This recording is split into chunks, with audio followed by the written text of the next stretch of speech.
Let's Chat with Grace. So we are continuing with Brian Porter today.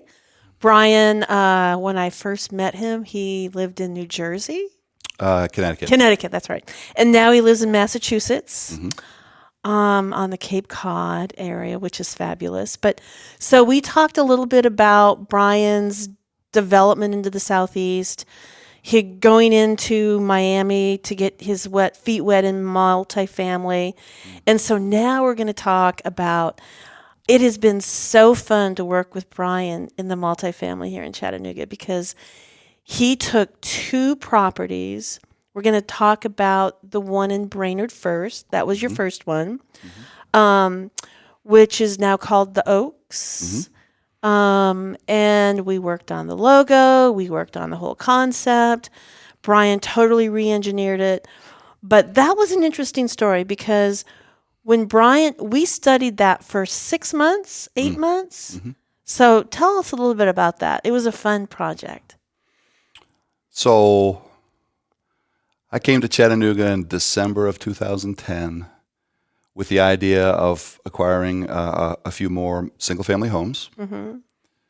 I think we had 6 in Chattanooga at the time, and they were all doing well. They were renting, they were cash flowing. It was good. And Grace said, "I want to show you a multifamily opportunity," and I said, "Sure." And so, and I had just at that point done a couple deals in Miami, so I was starting to get comfortable with that. And you showed me an abandoned apartment property. And half the windows were broken out, and I think 1 or 2 of the apartments had some residents that were paying the bank. Hanging in there. Paying the bank. It was bank owned. Right. They were paying a property manager, and then there were people that were squatting too in some of the units. And I don't know, you could see it being a very nice property. That was, even though it was a mess, even though it was wrecked, even though it was, I don't know, it was probably a crack den. I don't know, but probably at that point. Probably. Because when I went and looked at it before you came, I was scoping it out, and I called the realtor, and they go, "Oh, you don't want to go over there by yourself." I'm like, "What do you mean?" I used to live in Houston. Yeah. I'm like, I'm not worried, but it was a little scary. It was a little scary, but it wasn't that bad. But you wouldn't want to go there at night for sure. It was not lit up. No, it was dark at night. But it was I felt it had so much potential. Absolutely. So me too. We took 6 months to negotiate it with the bank. Yeah, so a little bit of good fortune. We were negotiating with the bank back and forth. The bank, by the way, was in Dallas. They were not local. They really didn't know what they were doing. Had no idea. They had no idea. And as we were negotiating, my offers were going. The price was going down because it got worse and worse and worse. Because you began to realize that it was really going to be a complete rebuild. Nothing was working well on the property. It was the buildings were built in the 50s, and nothing, and pretty much everything needed to be updated. So, but I said we got lucky. During that negotiation, the property manager let the buildings go vacant, completely vacant. And in Chattanooga, if a property is vacant for more than 3 months, you have to bring it up to current building code. Right. Which means, fire suppression sprinkler systems and a whole bunch of things. And when I learned that, I took that bit of information to the bank and I said, I'll show you my numbers. This is good. This is the best offer I can make you, and I'm going to show you why. But I'm also going to show you that nobody else is going to be able to do much better because this property needs so much work. Right.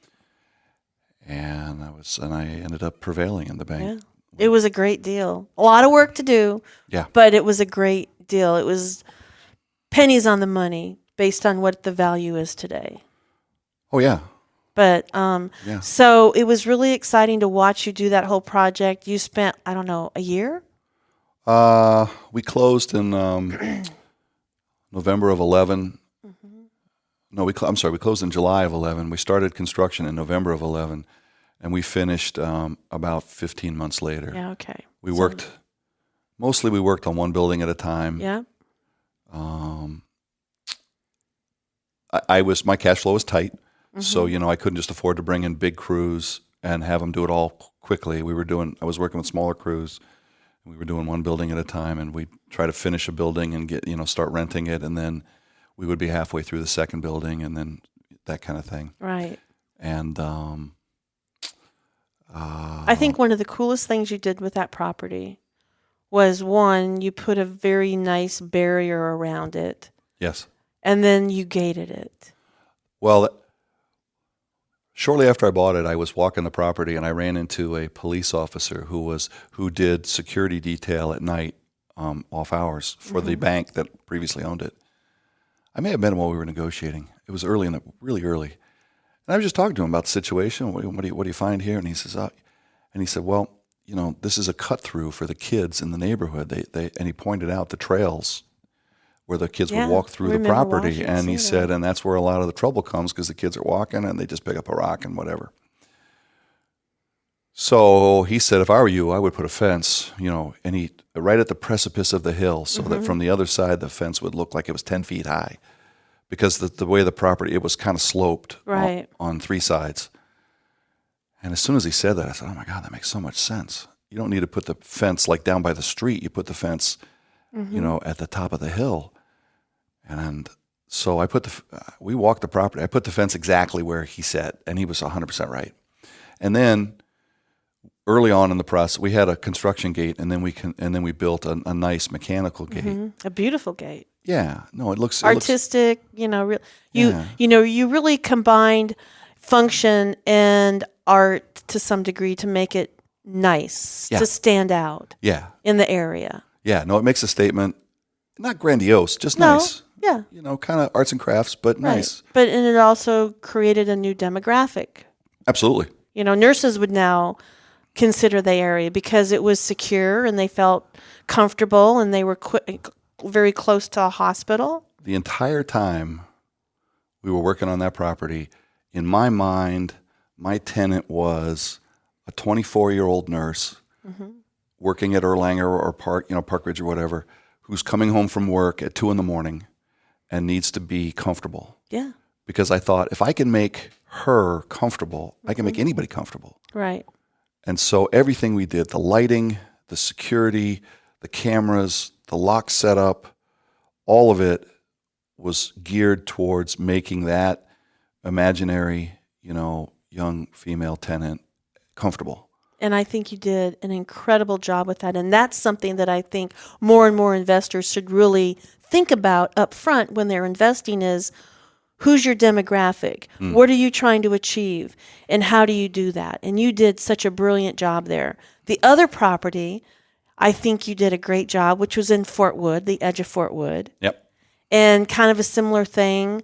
It was distressed to some degree, but it was for sure something. It wasn't a bank property. It was a kind of an estate sale situation, I believe. I think. No, I think it was a flipper. It was a couple of guys, I believe, or maybe one guy that had bought a couple years earlier. We bought that property in that's right 17. They bought it from the estate. They bought it. Yeah, they bought it. They bought it very cheaply in like 2010. When the market was way down. Yeah. And they were selling for a nice profit. They were doing fine. But it's two buildings with a courtyard in the middle, and there were sneakers hanging from the wires in the courtyard, and we all know what that means. And it had a very bad reputation. And two of the apartments were not habitable, right? Because the sewer system in them was broken. So that was a complete rebuild too. We kind of figured that on early on, but it's 2 blocks from UTC and Erlanger. Walking to Erlanger. Yeah. So we thought, okay, the renting is going to be easy if we make them nice. We had to reconfigure the floor plans just a little to squeeze a washer dryer in, and a different kitchen configuration. but the floor plans are nice. It turned out really well. It turned out great. Yeah, and on both of those projects, you worked with a designer. Yeah. And I think that made a big difference. That was your suggestion on the Oaks. Yeah. And you introduced me to Tony. Right. And who is a local designer, decorator, very good at what he does. Really good at what he does. Color, materials, flooring. He's just super good, and made extensive use of him on both projects, and it made all the difference. It did, and it really didn't cost that much compared to what the end result was. With, I think they are a higher value visually. Yeah. And for sure, demographically, you were able to accomplish what you were trying to accomplish. Right. And so, okay, so shoulda, coulda, woulda. You've been investing for over 25 years? Around 20. 20. Yeah. What was your biggest shoulda, coulda, woulda that you didn't do?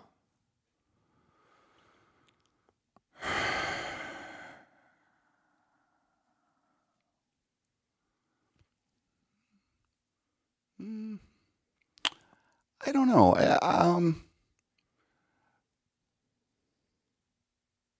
I would say at this point, I wish I had done a little more in Miami, although I was pretty stretched. Mm-hmm.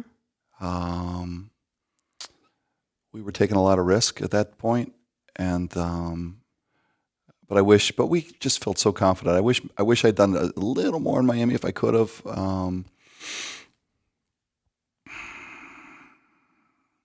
I don't have any regrets in Chattanooga. Everything we've done worked out the way we thought it would. Yeah, you've done really well in Chattanooga. I wish I hadn't gone so deep in Columbus. But that's, we made decisions at the time. Right. And that's, it would be great to have a crystal ball. Yeah. And you look at what's environmentally going on and what, people say is going to happen, and sometimes it doesn't happen. Well, it's or a consequence of a. There were events that were known. We didn't anticipate the wars, and the fact that of course all the troops are going to get sent overseas. They're not going to be hanging out at Fort Benning, and we didn't know that. And so that's okay. I don't have really that many regrets. I mean, I've enjoyed my career. It's given me a lot of freedom. It gave me freedom to raise my children, participate very actively in their lives. They're now both in their mid-20s, but we just, that was awesome. I've been able to do a lot of volunteer stuff with different organizations that have meant a lot in my life. It's been, and I've had a lot of fun. I love what I do. Well, you're very good at it. Oh, you're kind. Thank you. Yeah. Well, and so words of wisdom for investors that are just getting into real estate right now. Here we are kind of at, I don't know if we're at where we were in 2008 or 2009, but what would you give new investors in real estate right now, words of wisdom? Well, especially early in my career, reaching out and talking to other investors can be really, really beneficial. I mean, I read a bunch of books. Those are good for giving you a foundation. Right. It helped me build like a financial model that I would use to analyze properties that I picked up right out of a book. Very helpful. But most of my learning has come from other investors, and I found real estate investors to be, in general, a very generous group. They are more than happy to talk about their experience, what they've done, what didn't work for them. I used to talk to people on the phone all the time, and when I was a mentor with that investor group, I would get calls, and I would give people as much time as they wanted. That was, it was kind of a you give and you receive kind of thing. Right.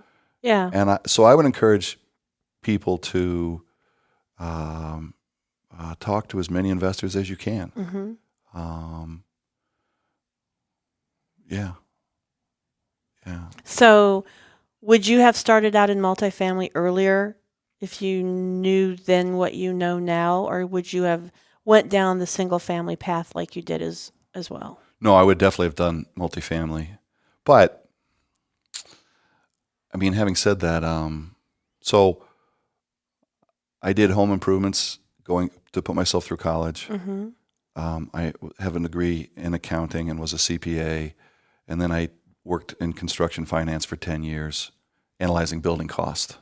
So I had and also analyzing land acquisition. Mm-hmm. I got very as involved as I could in on the development side of building. So I had a really great learning opportunity where somebody else was paying me to learn. Yeah. And it was their dime if there were mistakes were made, not mine. So I was fortunate that way. So I mean, I'm not saying I would suggest that a 22-year-old person who's just out of school looking to be an investor jump into multifamily right away. Mm-hmm. The risks are significant. Very much so. Yeah. But the multifamily investment arena, the commercial investment arena, is really based on the numbers. Mm-hmm. What's your net operating income? What's the cap rate in the market? Right. That's where the prices are going to be, plus or minus a little bit. And so it's fairly predictable. And if your rents are going up, you're making money. Mm-hmm. I remember thinking, I don't know, a year or two ago, I remember thinking every time I raised rent $30, that was $100,000 of net value in my pocket. So, if I might raise rent $100 across the board, that's $300,000 of equity right away. Boom. Yeah. And actually it's better now because the cap rates dropped in Chattanooga. So, that's just a nice, I talk to investors that are people that say they do investing and they're doing, the stock market or crypto or whatever. And I'm like, you guys aren't investing, you're gambling. Mm-hmm. That's like roulette. That's like craps. There's so much that you can't control. And multifamily, you can pretty much control so much of what you do. Mm-hmm. So much. Including the amount of risk that you take, how leveraged you are financing, all of that. Right. And you can really control it. And I used to say, especially when we were in Miami, we weren't investing. We were like manufacturing money. Because we knew when we would fix those apartments up, the rents would go from $800 to $1,100 or $1,200. Mm-hmm. And shortly thereafter, we'd be seasoned and could we knew what the appraisers, their formulas, and we knew what it would be worth. And the bank had already said, yeah, we'll give you whatever it was at the time. I think it was when the market was really tough, it was only 70% loan to value, but we worked up to 75 or 80, I think, over time. And we knew exactly where we were going. It was very predictable. It was great. Well, it's been a great time to see you again. I'm glad you were in Chattanooga this week. I really wanted to interview you at the podcast, and it worked out perfectly. And Brian has been such a great client, and I've seen his kids be raised. I've seen his real estate investments mature and become a real asset, not only for you but your whole family. Oh yeah. And that's pretty exciting to experience that. So thank you so much, Brian Porter. It was great to see you again, and I know that people will get a lot out of this. So thanks so much. You're welcome. Thank you.